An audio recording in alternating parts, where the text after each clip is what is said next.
Along with energy and economy, land was among the issues in President Jacob Zuma's State of the Nation address. He acknowledged that land was a critical factor in achieving redress for the wrongs of the past. Now, in the book, We Want What Is Ours, author Bernadette Atuahenes details research and interviews with South Africans who participated in the nation's land restitution program and provides a snapshot of South Africa's successes and failures in achieving dignity restoration.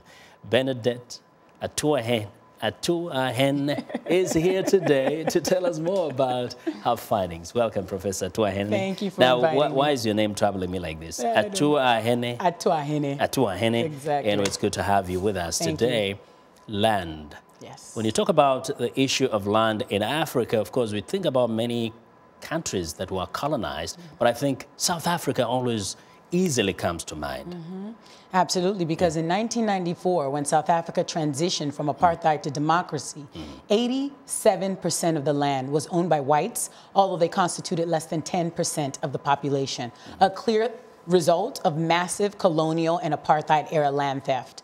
But what many people don't know, even those who were extremely active in the anti-apartheid movement, is last year we were 20 years of democracy in South Africa, and only about 10% of the land has changed hands from whites back to blacks. Now, that is a $1 million question, because it's a story that repeats itself in countries like Zimbabwe. Why has the process been so slow, and yet a black person is in charge in a country like South Africa for all those years? Right.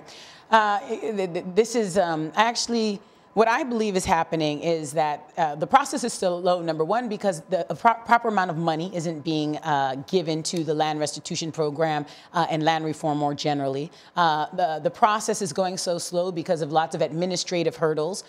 You wouldn't believe it, but the Land Restitution Act is the first act passed by the post-apartheid government, symbolizing its importance to the new democracy. But there has been no systematic training for commission officials. And so you have a lot of bureaucratic incapacity, right? Lack of capacity to implement the program. So there's lots of hurdles that are standing in the way. Now, very important, you've written a book here which says, we want what's ours. And you say that more important than just even transfer of land is restoration of people's dignity. That's exactly right. Explain this to us. Yeah, so in the book, I developed two primary concepts. The first is this idea of a dignity taking. And that's the idea if I take something from you, right? The point is at the moment of compensation is to give you that thing back or something that's equivalent to the thing.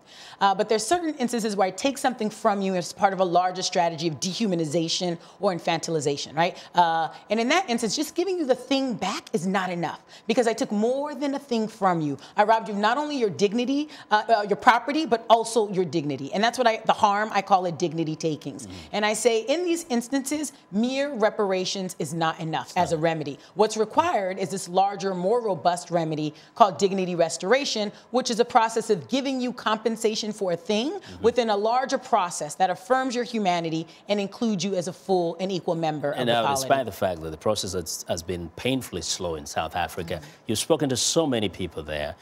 What do they tell you? Do they feel that their dignity has been restored during the process? Yeah, so the book is based on about 150 interviews I conducted with people whose land was stolen during apartheid and colonialism, and they received some kind of compensation through the land restitution program. And so there's lots of findings, but one of my main findings is the importance of communication.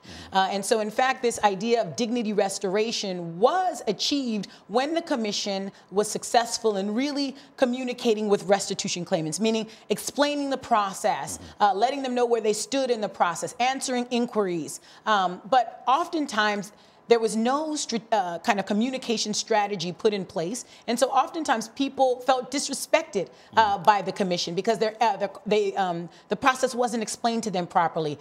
They would call and be ignored, right?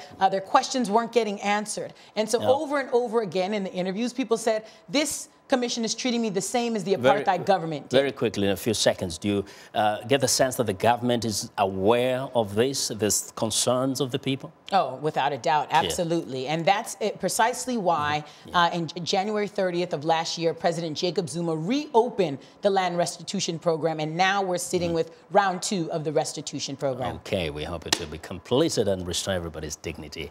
Well, Professor Atuahenes. Yes.